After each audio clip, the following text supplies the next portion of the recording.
Ka yeng kashari Special Judge M. Kumar Pokso West Khasi Hills Nongston, kalarai penrem ya we u doktor u bajrong kti bat lek klam akor ya kawe kakna arit, hakathan mairang, da kabaset patok hadu arpos nam kenti.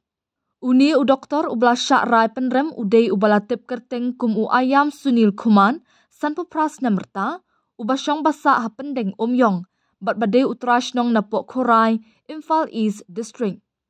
Nalor karai set patok kaba arpos nam kenti, kakashari kaladan kunaru, shilak arposan hajar tingka, hapok kekendon 6 jong kapoksu act, bat sans nam hapatok, ringkat kakuna kaba arposan hajar tingka, hapok kekendon shipo jong kapoksu act, balada umlak ban siu yakani kakuna, unhap ban syong patok, sana kabenta Henry Benai.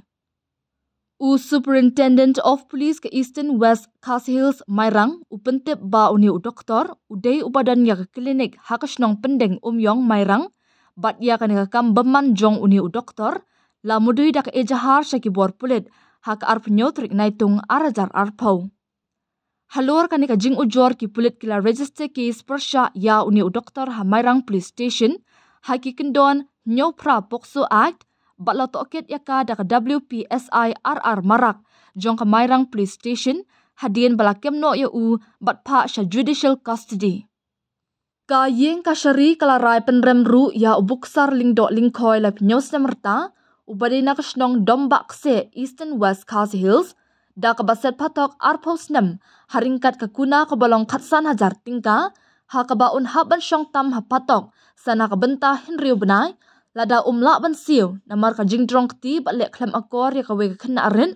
ha ka jingjia kabala jia ha ka sautrik kelalingkan arjar arpulai.